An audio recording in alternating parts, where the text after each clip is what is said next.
کھانے کو نہیں دیں گے ترجیح. اب آپ کی بھوک ہی مٹ جائے گی. یہ جب آپ کو خبر ملے گی نا وہ ڈیل ہونے لگی ہے, فلانا پلاٹ بکنے لگا ہے اور اس میں اچھا بھلا یہ مل جائے گا, مجھے نفع مل جائے گا, بھوک آپ کی اڑ جائے گی. آپ چاہیں گے پہلے پلاٹ بکے, اور شام تک اگر گفتگو رہے گی آپ کو آپ کے دل میں دماغ میں بھوک کا خیال بھی نہیں آئے گا.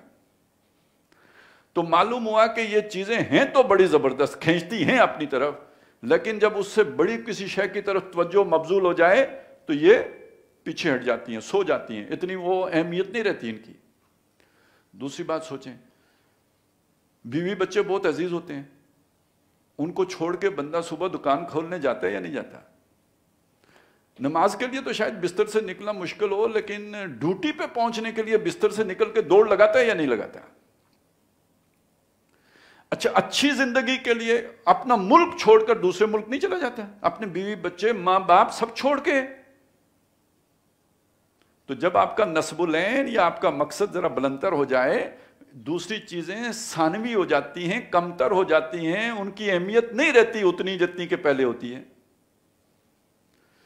اب آپ اسے ایک اور طرح سے دیکھیں, انسان کے اندر جان بچانے کا جذبہ سب سے زیادہ ہے. اگر آپ کی زندگی پر بنی ہوئی ہو, اس وقت آپ کو کسی اور محبت کا خیال آئے گا؟ کوئی محبوبہ, کوئی اس طرح کی جو بھی دنیا میں جو چیزیں ہوتی ہیں, وہ میں فتنے میں نہ اس وقت کوئی فتنے میں نہیں پڑیں گے. آپ کہیں گے کسی طرح جان بچ جائے. اب اس درجے میں آپ اگر لے آئیں کسی بھی ہستی کو کہ جس سے آپ کو سب سے بڑھ کر محبت ہو, تو باقی چیزیں خود بخود ایک آرڈر میں آ جائیں گی. اور وہ اگر محبت اللہ سے ہو جائے, آپ کا سارا تزکیہ ہو گیا. مقصد اور نصب العین جب تک آپ اس پر فوکس ہیں, باقی چیزیں ہیچ رہیں گی, باقی چیزیں ثانوی رہیں گی, سیکنڈ پریورٹی پہ رہیں گی, ان کی اہمیت ہی نہیں رہے گی. بھوک لگی ہو پرواہ نہیں ہوگی کیونکہ آپ ادھر متوجہ ہیں. وہ مقصد نگاہوں سے اوجھل ہو جائے گا تو نتیجہ یہ نکلے گا کہ آپ اب باقی چیزوں میں پڑیں. وہ جیسے کہتے ہیں نا, بیکار آدمی کا دماغ جو ہے شیطان کی دکان ہوتا ہے, شیطان کا کارخانہ ہوتا ہے. مقصد ذہن سے نکلا اور اس کے نتیجے میں پھر اب ڈائیورجن ہوگی. جیسے ہی بندہ لمبا سفر کر کے آتا ہے, تھکا ہارا آ کے چارپائی کے اب اسے پیاس لگتی ہے, وہ پانی لاؤ, پھر پانی پی کے پھر اسے خیال آتا ہے میں نے کھانا نہیں کھایا, کھانا. لیکن سفر کا دوران تو اس کو منزل کی پتہ ہے نا, منزل پہ پہنچنا ہے. اب اس پہ ذرا سامنے رکھیے نا کہ اللہ تعالیٰ اس سے محبت کیسے کی جائے. بڑا مسئلہ ہے, دیکھا ہی نہیں. دیکھیں نا, محبت تو اس سے ہوتی ہے جسے دیکھا ہو. انسان کا یہ بھی تو ایک مسئلہ ہے. بلکہ آپ اگر اس چیز کو سمجھ لیجئے نا کہ یہ بنی اسرائیل نے حضرت موسیٰ علیہ السلام سے کیوں کہا تھا کہ جس طرح ان لوگوں کے بت ہیں ایسے ہی ہمارے لیے بھی کوئی خدا بنا دیجئے. یہ شرارتاً کہا تھا. یہ بات کیسے شرارتاً کہہ سکتے تھے کہ ابھی وہ سمندر میں ڈوبتے دیکھ کے آئے تھے فرعون کو, اور وہ معجزانہ طور پہ بچ کے آ رہے تھے, اور من و سلوہ ان کے پر اتر رہا تھا. شرارتاً یہ بات کیسے کہہ سکتے تھے؟ یہ بات شرارتاً نہیں کہی ہے. ان کے خدا ان کے سامنے تھے. خدا سامنے ہوں تو جس محبت کے ساتھ ان کی عقیدت کی جائے گی, ان کی پرستش کی جائے گی, ان کے ساتھ جو ہے وہ اظہار محبت کیا جائے گا, ان دیکھے خدا کے ساتھ کیسے کریں گے آپ؟ تو ان کی وارفتگی دیکھ کے ان کو خیال آیا اگر ہمارا خدا بھی ہمارے سامنے ہو تو ہم بھی ان کی طرح اپنے خدا کو پوجیں. تو اس اللہ کا کوئی بت بنا کے ہمارے آگے رکھ دیجئے تاکہ ہم اچھے طریقے سے فوکس ہو کے, توجہ مرتکز کر کے, اچھے ارتکاز کے ساتھ سارے وسوسے دل سے نکال کر اس کی پوجا کر سکیں. علامہ اقبال نے اس مضمون کو ایک انداز میں بیان کیا ہے کہ خوگرے پیکرے محسوس تھی انسان کی نظر, پھر کوئی ان دیکھے خدا کو مانتا کیوں کر.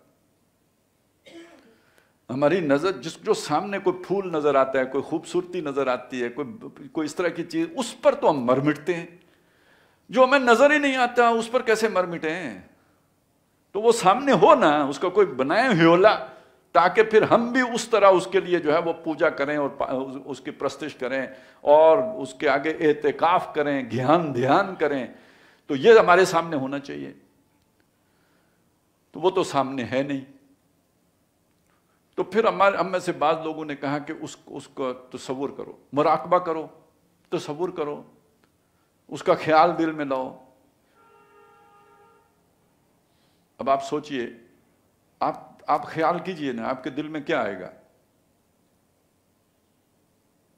آپ اللہ کا خیال دل میں لا کیسے سکتے ہیں؟ کیا اولیاء بنائیں گے آپ نے دیکھا ہی نہیں. جو کچھ دیکھا ہے اسی میں سے کچھ بنائیں گے، اس سے آگے آپ بنا سکتے ہی نہیں. تو جو بنائیں گے وہ صحیح ہوگا؟ بالکل نہیں صحیح ہوگا، وہ غلط ہوگا. وہ تو آپ نے اپنا خدا اپنے دماغ میں بنایا ہے. اصلی خدا کیا ہے وہ آپ کو کیا پتا؟ وہ تو جو جتنی آپ کی سوچ ہے، جتنی آپ کا فہم ہے، جتنا آپ کے تخیل کی ویسی کوئی شے آپ بنا لیں گے. تو وہ آپ خدا تک پہنچے یا اپنے کسی بنائے ہوئے کسی تصور تک پہنچے ہیں؟ خدا تک تو نہیں پہنچے. تو پھر خدا تک پہنچنے کا صحیح طریقہ کیا ہے؟ جو محمد رسول اللہ صلی اللہ علیہ وسلم نے دیا ہے وہ یہ ہے، خدا کا ایک مشن ہے، خدا کا ایک کام ہے. خدا نے وہ مشن مجھے دے کے بھیجا ہے. وہ یہ ہے کہ اس کا ایک دین ہے، اس کا ایک نظام ہے، اس کا ایک قانون ہے، اس کو غالب کرنا ہے. جیسے دنیا میں آکسیجن کے بغیر کوئی جگہ زمین کے اوپر نہیں ہوتی، اسی طرح زمین کا کوئی چپا کسی بادشاہ کے قانون سے آزاد نہیں ہے. تم اللہ والے ہو، کوشش کرو کہ وہاں اللہ کا قانون آ جائے. ایک مشن ہے. محمد رسول اللہ نے تو اس مشن میں پتھر کھائے نا. اللہ کے لیے جب آپ پتھر کھائیں گے تو اب آپ کے دل میں اللہ آئے گا یا نہیں آئے گا؟ اللہ کے لیے جب آپ گالیاں کھائیں گے، لوگوں کی باتیں سنیں گے، اب آئے گا یا نہیں آئے گا؟ اب اپنے اندر جو ہے نا وہ زبردستی کرنے کی ضرورت نہیں ہوگی، اب خود بخود دل سے نکلے گا. اب نماز کے اندر بالکل وسوسے نہیں آئیں گے. آپ زخمی ہو، آپ چوٹ کھائے ہوئے ہو، آپ تکلیف میں ہو، آپ نے مار کھائی ہے، اللہ کے سامنے آپ اب اپنی حالت لے کے حاضر ہوئے ہو. اللہ یہ کس لیے ہوا؟ میں نے تو ان سے کوئی پیسے تو نہیں مانگے تھے، میرا ان کا کوئی جھگڑا زمین کا تو نہیں تھا، میری اور ان کی کوئی انا کی لڑائی تو نہیں تھی، میں نے تیرا پیغام ان تک پہنچایا، انہوں نے آگے سے یہ اشر کر دیا. یہ ساری گفتگو کس سے ہو رہی ہے اور کیسے نہیں ہوگی؟ وہ درد، ہر ٹیس جو آپ کے زخم سے نکلے گی وہ آپ کو کس کی طرح متوجہ؟ کیوں آیا یہ زخم؟ کیوں پہنچی یہ تکلیف؟ کیوں اس دکھ سے گزرنا پڑا؟ تو اب وہ جو نصب العین ہے، وہ جو مقصد حیات ہے جو دنیا کے لیے دیا گیا ہے، وہ آپ کو اللہ سے جوڑ دیتے ہیں.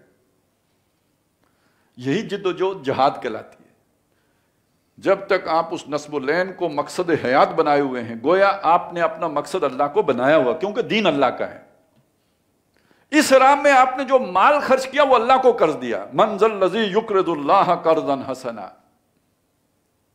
تو جو محنت کی وہ کس کے لیے کی؟ اللہ کے لیے کی. یہ سارا کام اللہ کے لیے ہو رہا ہے. یہ جہاد فی سبیل اللہ ہے. سارے نبی اسی کام میں لگے رہے. اس میں جو اللہ سے جوڑ جڑتا ہے، جو قرب حاصل ہوتا ہے، جو اللہ سے نزدیکی پیدا ہوتی ہے، جو اللہ کی معرفت حاصل ہوتی ہے، جو اللہ کے نئے نئے رنگ سامنے آتے ہیں، یہ کسی اور طریقے سے تو ہو ہی نہیں سکتا. یہ تخیل و تصور میں تو یہ نقشہ سامنے آ ہی نہیں سکتا. اسی لیے کہا جو اللہ سے محبت کرتا ہو، یہ نہیں کہا کہ وہ کہیں بیٹھ کے تو سوچے، یہ کہا فَاتَّبِعُونِی، میری پیروی کرے اور مجھے دیکھے نا میں نے کیسے اللہ کو راضی کیا ہے، دیکھے نا میں نے کیسے اللہ کا قرب حاصل کیا ہے، دیکھے نا میں نے اللہ کے لیے کیا جد و جہد کی ہے. یہ ہے اصل سنت، یہ ہے سنت رسول صلی اللہ علیہ وسلم، یہ ہے اسوہ حسنہ. اب جس کے اندر یہ آ جائے گا اس کے اندر اللہ کا رنگ آ جائے گا، اس کے اندر محمد رسول اللہ صلی اللہ علیہ وسلم کی اتباع کا رنگ آ جائے گا، اور اس کے اندر پھر کردار کی وہ بلندی پیدا ہو جائے گی. اب یہ اس سطح پہ اٹھ جائے گا کہ جو ایک انسان مطلوب ہے، اور جو قرآن مجید نے بھی جس کو بیان کیا ہے، عباد الرحمن الذین یمشون علی الارض ہونا واذا خاطبہم الجاہلون قالوا سلاما. علامہ اقبال نے بھی میری دنیا لٹ رہی تھی اور میں خاموش تھا. تو کیوں خاموش تھا؟ دنیا کوئی لٹنے دیتا ہے؟ اس لیے کہ اس سے ایک بلندتر ہستی کے ساتھ جو ہے میرا ایک تعلق قائم ہو چکا تھا۔ تو یہ ہمارے پچھلے سبق کا ایک تھوڑا سا قرض تھا، میں نے چاہا کہ یہ بات واضح ہو جائے کہ اب آپ اسے دوبارہ ان آیتوں کو پڑھیے۔ یا ایھا الناس ہے لوگو، ضرب مثل، ایک مثال بیان کی جا رہی ہے، فاستمعوا لہ، اسے توجہ سے غور سے کان لگا کے سنو۔ ان الذین تدعون من دون اللہ، جن ہستیوں کو تم پکارتے ہو اللہ کو چھوڑ کر، وہ پہلے وقت میں وہ بت تھے جن کا ذکر آج ہر جو بھی شے ہے دنیا میں، کیریئر کو بھی اس میں رکھ لیجئے۔ ہماری ساری محنت کس لیے ہوتی ہے؟ کیریئر کے لیے ہوتی ہے، پروفیشنلزم کے لیے ہوتی ہے، تو اس کو رکھیے اس میں، کیونکہ آج کے بت نئے ہیں۔ جو محنت کل انسان بتوں کے لیے کرتا تھا آج اپنے لیے بھی کرتا ہے، یا اپنے آپ کو ہی بت بنا لیتے ہو۔ افرأیت من اتخذ الہہ ہواہ، جس نے اپنی خواہش نفسی کو اپنے الہ بنا رکھا ہے، اس کو دیکھا آپ نے؟ تو ان الذین تدعون من، یہ کہ اپنا وطن ہے نا، ایسے لوگ کو جن کے لیے سب سے آگے وطن ہی ہوتا ہے، قوم ہی ہوتی ہے۔ تو ان الذین تدعون من دون اللہ، جن کو تم پکارتے ہو یا جن کے پیچھے تم چلتے ہو یا جن پر تم اپنا سب کچھ وار دیتے ہو، لن یخلقوا ذبابا، وہ سب مل کر ایک مکھی نہیں پیدا کر سکتے۔ ولا اجتمعوا لہ، سب جمع ہو جائیں تب بھی۔ وہیں یسلبہم الذباب شیئا، اور اگر مکھی ان کے آگے سے کوئی شے سلب کر لے، یعنی وہ اٹھا لے، ان سے چھین لے کوئی شے، لا یستنقذوہ من، یہ اس سے واپس چھین نہیں سکتے، اس سے واپس حاصل نہیں کر سکتے، بازیابی اس کی نہیں ہو سکتی ان سے، اتنے بے بس ہیں۔ تو تم ان کے پیچھے بے بس ہستیوں کے پیچھے چل پڑے ہو۔ ضعف الطالب والمطلوب، نہایت بودا ہے طالب بھی اور مطلوب بھی، یعنی جس کو طلب کیا جا رہا ہے وہ بھی اور جو طلب کرنے والا ہے وہ بھی۔ یہ اس کا ربط ہم نے دیکھ لیا کہ کیا ہوتا ہے۔ مطلوب اگر گھٹیا ہو تو طالب بھی گھٹیا ہوتا ہے۔ ما قدر اللہ حق کا قدر ہی، انہوں نے اللہ کو نہیں پہچانا جیسے کہ اسے پہچاننے کا حق ہے۔ ان اللہ لقوی عزیز، بے شک اللہ قوت والا بھی ہے۔ یہ کمزور ہیں، اس کے مقابلے میں وہ قوی، طاقت والا، قوت والا بھی ہے، عزیز اور زبردست بھی ہے۔ اللہ یستفی من الملائکۃ رسلا ومن الناس ان اللہ سمیع بصیر، اللہ تعالیٰ چن لیتا ہے، استفا، اسی سے لفظ مصطفیٰ بنا ہے، چننا، پسند کر لینا، اختیار کر لینا، کسی کام کے لیے کسی کو منتخب کر لینا۔ یہ منتخب میں نے سوچ کے اس لیے کہا کہ یہ وہ الیکشن والا منتخب نہیں ہے، یہ چننے کے معنی میں سلیکشن والا منتخب ہے، کیوں اللہ کی سلیکشن ہے۔ تو یہ وہ والا انتخاب نہیں ہے، اکثریت کی بنیاد والا انتخاب نہیں ہے، یہ اللہ نے چنا، اللہ نے پسند کر لیا۔ تو اللہ تعالیٰ چن لیتا ہے، اور یہ ایک اصول کے درجے میں بات کی۔ کیا چنتا ہے؟ من الملائکہ، فرشتوں سے چنتا ہے۔ کسے چنتا ہے؟ رسولن، رسولوں کو چنتا ہے۔ رسول کسے کہتے ہیں؟ ہم پیغمبر کہتے ہیں۔ پیغمبر اصل میں شارٹ کٹ ہے، پورا لفظ کیا ہے؟ پیغام بر۔ پیغام ہوتا ہے وہ پیغام اٹھا کے لانے والا، یہ پیغام بر ہے۔ اس پیغام بر کو ہم نے بنایا پیغمبر۔ وہ ایک نامہ بر بھی ہوتا تھا، کسی نے خط لکھا تو وہ جو خط اٹھا کے جو لے کے آیا ہے وہ نامہ بر ہے۔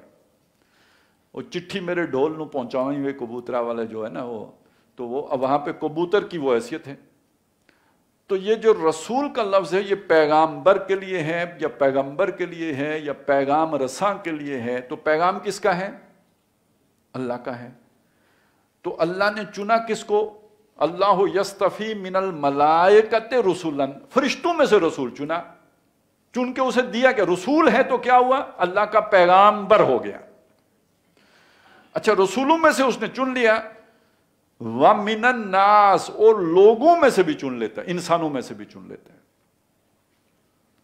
اب یہاں آگے بڑھنے سے پہلے ایک بات پہلے سمجھ لیجئے، یہ کہ یہ جو پیغام رسانی ہے اس کی ضرورت کیوں پیش آتی ہے؟ بھئی کیا ضرورت ہے چننے کی؟ پہلا سوال تو یہ ہوا، کیوں چنتا ہے؟ یہ سوال آنا چاہیے ذہن میں۔ اس لیے چنتا ہے کہ وہ اپنا پیغام انسانوں تک پہنچانا چاہتا ہے، یہ جواب ہے اس کا۔ لیکن سوال یہ کہ کیوں پہنچانا چاہتا ہے؟ کیا ضرورت ہے اللہ کو اپنا پیغام انسانوں تک پہنچانے کی؟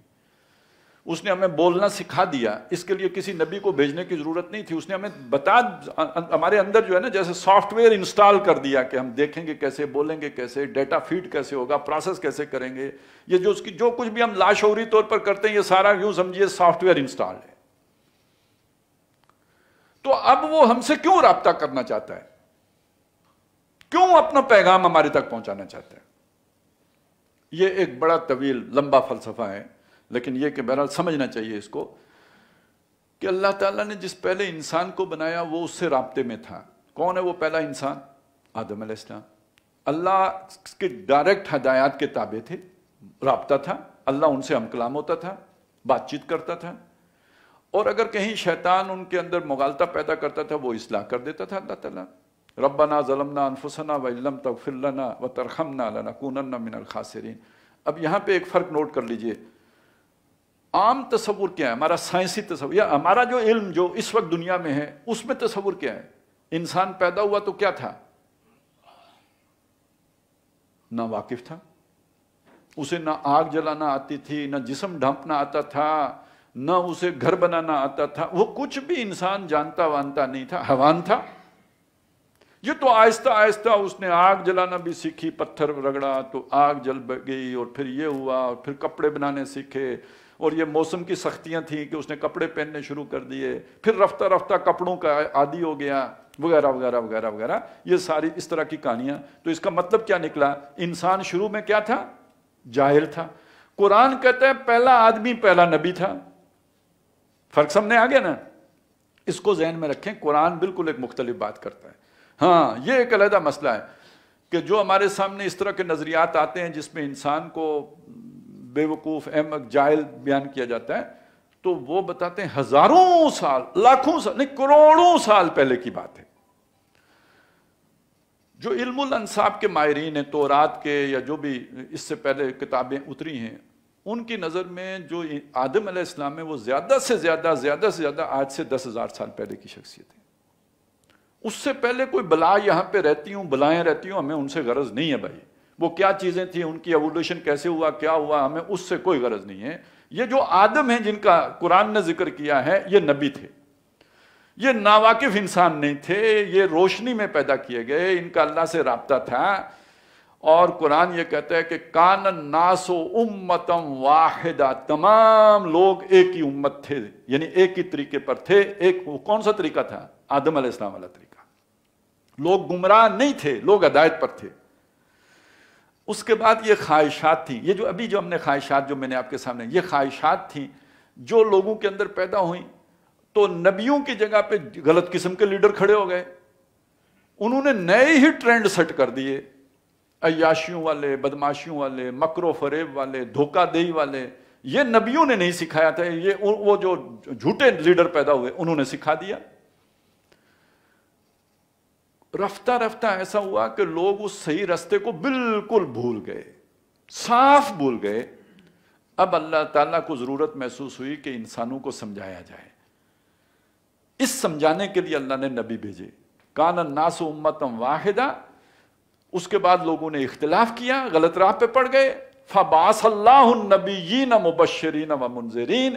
اب اللہ نے نبی بھیجے خوشخبریاں دینے کے لیے بھی، خبردار کرنے کے لیے بھی۔ تو مسئلہ آ کے یہاں کھڑا ہوا کہ لوگ جب غلط راستے پہ پڑ گئے، اب انہیں سمجھانا ہے، سمجھانے کے لیے پیغام بھیجنا ہے، تو پیغام کیسے بھیجیں؟ اللہ جو لقوی عزیز، وہ آپ تو تصور کرنے کی بات کرتے ہیں، کہتے تصور کرو، اللہ کا تصور کی کوئی جھلک ہی دماغ میں آ جائے تو بے ہوش ہو جائیں۔ موسیٰ علیہ السلام نے ایک ہلکا سا دیکھا تھا نا، وہ لشکارہ ہی کہے نا اسے، وہ کوئی پورا منظر کدھر دیکھا، ہو گئے بے ہوش یا نہیں؟ اور جو 7 بندے تھے وہ سارے مر گئے یا نہیں؟ کیسے دیکھ سکتے ہیں آپ؟ اور اللہ آپ سے کلام کرے تو تحمل کیسے کریں گے؟ دل پھٹ جائے گا آپ کا۔ اللہ بولے اور آپ سن لیں، یہ کیسے ہو سکتا ہے؟ آپ کی طاقت ہی نہیں۔ اللہ کی ایک تجلی پڑے، پہاڑ ریزہ ریزہ ہو جائے، اور اللہ گفتگو کرے، کلام کرے انسان سے، اور وہ تحمل کر لے، یہ نہیں ہو سکتا۔ اس لیے اللہ نے اپنے جو ایک مخلوق جو نور سے اس نے پیدا کی، اور جس کو ایک خاص طاقت بھی دی، ان میں سے چن لیتے ہیں. اچھا سارے فرشتوں کے بس کی بات بھی نہیں ہے کہ وہ اللہ کی بات کا تحمل کر سکیں. قرآن مجید میں یہ بات آئی ہے کہ جب اللہ تعالیٰ کلام فرماتا ہے یعنی حکم دیتا ہے، اب ظاہر ہے حکم سارے فرشتوں کو نہیں دیتا، وہ جو خاص فرشتے جو حکم لے کے اترتے ہیں ان کو دیتا ہے. ان میں سے بھی اکثریت جب آواز باختہ ہو جاتی ہے، بعد میں بڑے بڑے فرشتوں سے پوچھتے ہیں کہ اللہ نے کیا حکم دیا. یعنی وہ سمجھ بھی نہیں سکتے کہ اللہ نے کیا حکم دیا تھا. اس کی جو ہیبت ہے، جو اس کی دہشت ہوتی ہے، جو ان کے اوپر اللہ تعالیٰ کا رعب پڑتا ہے، وہ فہم نہیں حاصل کر سکتے کہ اللہ تعالیٰ نے کیا بات فرمائی ہے. دبدبا. تو یہ تو بڑے جیسے جبریل علیہ السلام ہیں اور میکائیل علیہ السلام، اس طرح کے جو بڑے درجے کے فرشتے ہیں، وہ اللہ کا وہ کلام سنتے ہیں. اور خاص طور پہ یہ والا، اب یہاں پہ جو رسولوں کا مطلب آیا ہے جبریل علیہ السلام اور ان کی پوری پارٹی، کیونکہ اللہ نے اپنا کلام جس فرشتے کے سپرد کیا سب سے پہلے، جو بھی کلام تورات ہو انجیل ہو، وہ جبریل علیہ السلام ہیں. تو لیکن یہاں جمع آیا تو جبریل اکیلے نہیں ہیں، ان کی پوری ٹیمیں ہیں، لے کے پیغام وہ آتے ہیں. لیکن ظاہر ہے جیسے ایک آپ کوئی بہت بڑی سفارت جب بھیجتے ہیں تو اس کے وہ اکیلا سفیر تو نہیں بھیجتے، اس کا پورا عملہ ہوتا ہے، اس کا پورا سٹاف ہوتا ہے. تو قرآن مجید میں یہ مضمون بھی آیا ہے کہ جنات یہ کہتے ہیں، جب وہ کہتے ہیں ہم انا لمسنا السماء، ہم نے ٹچ کیا آسمان، ادھر جاتے رہتے تھے پہلے بھی، اب بھی ہم گئے تو فوجدناها ملیت حرسا شدیدا وشہبا، تو ہم نے اسے پایا کہ اس میں بہت پیرا ہے، سخت اور انگاروں سے بھرا ہوا ہے. یعنی یوں سمجھیے کہ ہر طرف توپیں لگی ہوئی ہیں، اور جو ہی کوئی نظر آتا ہے جن تو فائر آ جاتا ہے، ایک دم گائیڈڈ میزائل چل پڑتا ہے. اور اس سے پہلے یہ تمام ہونے سے پہلے انا کننا نقعد منہا مقاعد للسمع، وہاں پہ ہمارے مورچے تھے جن میں گھات لگا کے ہم بیٹھ کر باتیں سنا کرتے تھے فرشتوں کی. فمن یستمع الان، اب اگر کوئی سننے کی کوشش کرتا ہے، یجد لہو شہابا رصدا، وہ پاتا ہے اپنے پیچھے آتا ہوا ایک انگارہ. یہ یوں سمجھے نا، یہ ہماری اسلام آباد ہائی وے ہے، ابھی میں ادھر ہی سے آیا ہوں، آپ بھی آتے بھی ہیں جاتے بھی ہیں، لیکن جب روٹ لگتا ہے تو جا سکتے ہیں. اور روٹ اگر کلنٹن کے لیے لگا ہو تو پھر تو اس دن گھر سے بھی نہیں نکل سکتے. تو یہ جنات یہی کہہ رہے ہیں کہ بھئی اس سے پہلے ہم آتے جاتے تھے، لیکن اب جو روٹ لگا ہے نا تو ہمیں تو کوئی ادھر جانے ہی نہیں دیتا. اس کا مطلب یہ ہے کہ کچھ ہونے والا ہے. وَإِنَّا لَا نَدْرِي أَشَرٌ أُرِيدَ بِمَنْ فِي الْأَرْضِ أَمْ أَرَادَ بِهِمْ رَبُّهُمْ رَشَدًا.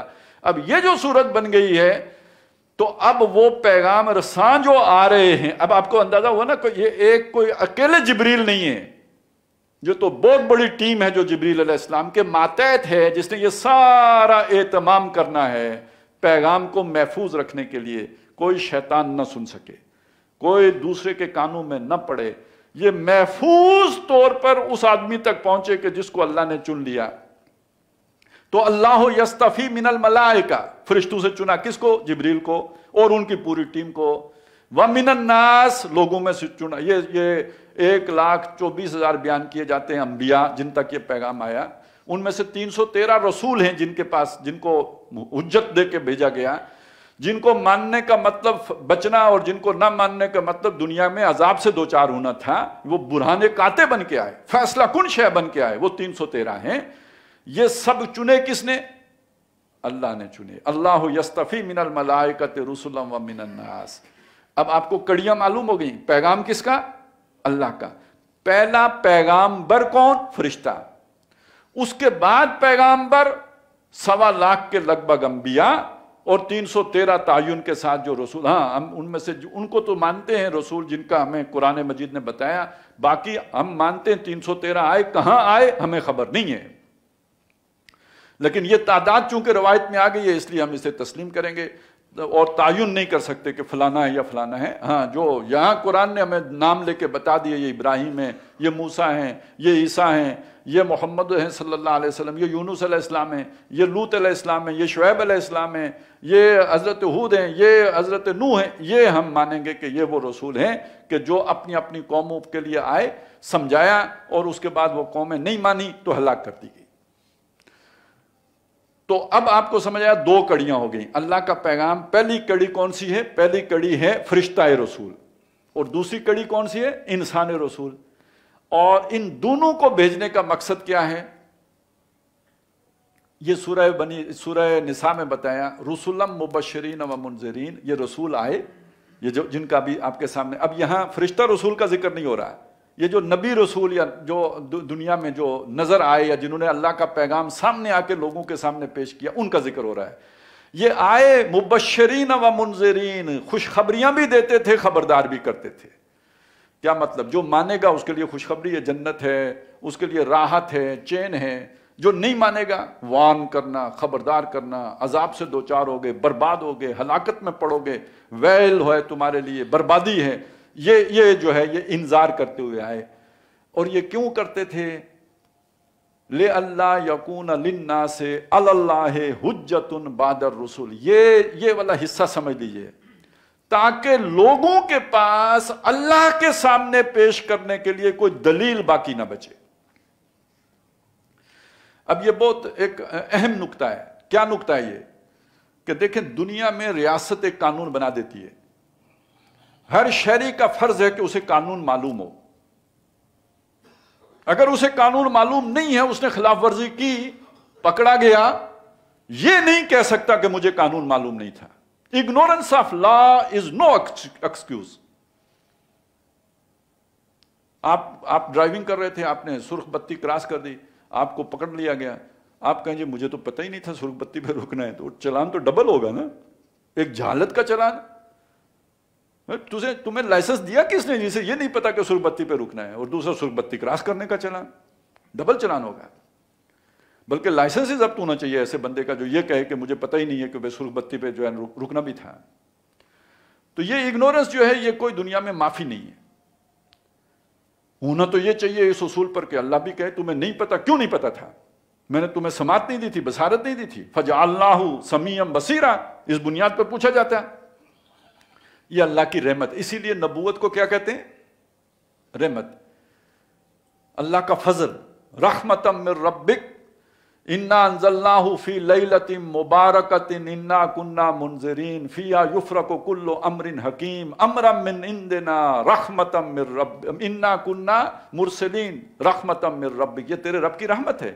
یہ جو ارسال رسول ہے اور انزال کتب ہیں، یہ تیرے رب کی رحمت ہے، تاکہ لوگ ان کے پاس اللہ کے سامنے کوئی یہ عذر، اگرچہ کہ یہ عذر بنتا نہیں، لیکن چونکہ اللہ ایک مہربان ہستی ہے، وہ ماں سے بڑھ کر پیار کرتا ہے۔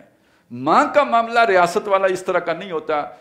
بچہ کہے اماں بھول گیا تھا، بچہ کہے اماں غلطی ہو گئی، بچہ کہے اماں مجھے پتہ نہیں تھا، تو ماں تو مانتی ہے نا، ریاست نہیں مانتی، ماں تو مانتی ہے۔ اور وہ ہستی جو ماں سے بھی 70 گنا بڑھ کے محبت کرنے والی ہے، وہ کیوں نہیں مانے گی؟ لہٰذا وہ یہ نہیں چاہتی کہ لوگ آخرت میں آ کے یہ عذر پیش کریں کہ اللہ ہمیں پتہ نہیں تھا۔ لوگوں کا یہ عذر ختم کرنے کے لیے، لوگوں کا آپ اسے بہانہ کہہ لیں چلیں، بہانہ ختم کرنے کے لیے اللہ تعالیٰ نے یہ اتنا اہتمام فرمایا کہ اتنے رسول بھیجے، پیغمبر آئے، پیغام رسانی کی، تاکہ لوگوں کو کان ہو جائیں، لوگوں کو خبر ہو جائے، لوگ جو بھولے ہوئے ہیں انہیں یاد آ جائے، انہیں سمجھا دیا جائے کہ اللہ کے ہاں آپ کا محاسبہ ہونا ہے، پوچھ گچھ ہونی ہے، پکڑ ہونی ہے، آپ کے لیے جو ہے اللہ کے ہاں اس جو بھی کر رہے ہیں اس کا محاسبہ ہونا ہے، اکاؤنٹیبلٹی ہونی ہے۔ یہ سمجھانے کے لیے ہم نے رسول بھیجے۔ رسولا مبشرین و منذرین لئلا یکون للناس علی اللہ حجۃ بعد الرسل، تاکہ رسولوں کے آنے کے بعد لوگوں کے پاس اللہ کے سامنے پیش کرنے کے لیے یہ عذر نہ رہے اللہ مجھے پتہ نہیں تھا، اے اللہ ہمارے آبا و اجداد غلط کام کر رہے تھے، ہم ان کو فالو کرتے رہے، سوچا ہی نہیں، اس لیے آج یہاں پہنچ گئے۔ نہیں، رسولوں نے آ کے سمجھا دیا۔ یہ رسولوں کے آنے کا ایک مقصد اور بھی بیان ہوا ہے، یہ سورہ حدید میں بیان ہوا۔ یعنی یہاں پہ تو یہ بتایا رسول اس لیے آئے تاکہ لوگوں کے پاس کوئی عذر باقی نہ بچے۔ سورہ حدید میں بات یہ کی کہ رسول اس لیے آئے تاکہ دنیا میں انصاف ہو جائے۔ لَقَدْ أَرْسَلْنَا رُسُلَنَا بِالْبَيِّنَاتِ وَأَنزَلْنَا مَعَهُمُ الْكِتَابَ وَالْمِيزَانَ، ہم نے کتاب بھی اتاری، میزان بھی، میزان جس میں عدل، برابر، انصاف، میزان تو اسی چیز کی علامت ہے نا، یعنی دین حق، اس کو یہاں میزان کہا۔ لِيَقُومَ النَّاسُ بِالْقِسْطِ، تاکہ لوگ انصاف پر کھڑے ہو جائیں، یعنی لوگ ظلم پر کھڑے ہوتے ہیں، انصاف پر کھڑے ہو جائیں، انصاف عام ہو جائے، ظلم ختم ہو جائے۔ یہ کچھ آپ کو لگا نہیں کہ ادھر کوئی اور بات ہو گئی، یہاں کوئی اور بات ہو گئی ہے؟ وہاں بتایا رسول اس لیے آئے کہ بہانہ ختم ہو جائے، یہاں بتایا رسول اس لیے آئے کہ انصاف قائم ہو جائے۔ بظاہر یہ فرق ہے، حقیقت میں فرق نہیں ہے۔ پتہ ہے کیسے؟ اس لیے کہ ظلم کے نظام میں اگر آپ کو پتہ بھی ہو حق کیا ہے، سچ کیا ہے، صحیح بات کیا ہے، اس پر چلنا آسان نہیں ہوتا۔ جادوگروں کو پتہ لگ گیا تھا نا حق کیا ہے۔ موسیٰ علیہ السلام کے ساتھ جب ان کا مقابلہ ہوا، انہیں پتہ لگ گیا حق کیا ہے، انہوں نے کہا ایمان لائے موسیٰ اور ہارون کے رب پر۔ اس کے بعد ہوا کیا ان کے ساتھ؟ فرعون نے کیا کہا؟ ہاں ٹانگیں کاٹ دوں گا تمہاری اور سولی دے دوں گا تم کو۔ انہوں نے کہا لا زیر، کوئی پرواہ نہیں، انما تقضی فی ہذہ الحیات الدنیا، تو دنیا کی زندگی کا فیصلہ کرے گا نا۔ ٹھیک ہے، وہ جنت چلے گئے۔ اتنی ہمت کتنوں میں ہوتی ہے؟ تمام انسان اتنی ہمت والے ہوتے ہیں؟ عام آدمی کیا کرے گا؟ خود بنی اسرائیل نے کیا کیا؟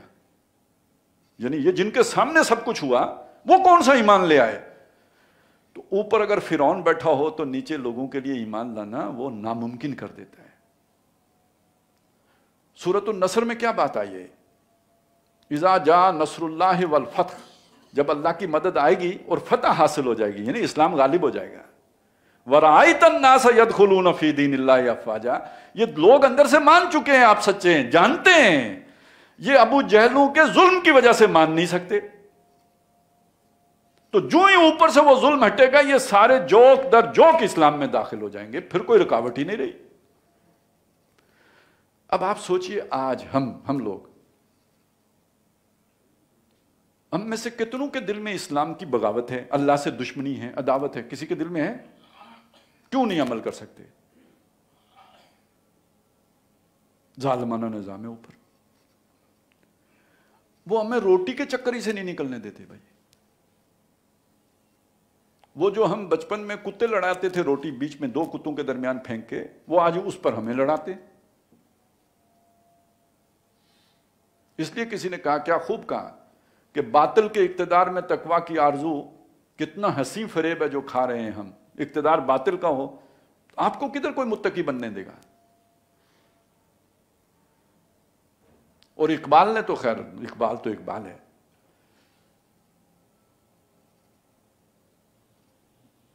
عہد حاضر ملک الموت ہے تیرا، کہ جس نے عہد حاضر ملک الموت ہے تیرا، جس نے قبض کی روح تیری دے کے تجھے فکر معاش۔ وہ سارا جو، تو اب آپ سوچئے کہ نبی آ کے وہ نظام بھی قائم کرتے تھے تاکہ کمزور سے کمزور آدمی بھی نیکی کے رستے پر چل سکے۔ اب عذر پوری طرح ختم ہو گیا۔ وہ جو عذر تھا نا، مطلب ایک عذر ہے کہ مجھے پتہ نہیں، دوسرا عذر ہے پتہ تھا، مجبور تھا، تو نبی نے دونوں عذر ختم کر دیے، معلوم بھی کروا دیا کہ صحیح کیا ہے، اور باطل کو ختم کر کے حق کو قائم کر کے نیکی پہ چلنا آسان بنا کے اب گئے ہیں۔ یہی وجہ ہے 23 سالوں کے بعد جا کے پوچھا الا هل بلغت، تو میں تو ایک تقریر کر کے آخر میں کہتا ہوں وما علینا الا البلاغ۔ حضور نے تو نہیں فرمایا وما علینا الا البلاغ۔ 23 برس کے بعد جب دین الیوم اکملت لکم دینکم واتممت علیکم نعمتی ورضیت لکم الاسلام دینا، اور ہر رکاوٹ دور ہو گئی اور اسلام پر چلنا آسان ہو گیا۔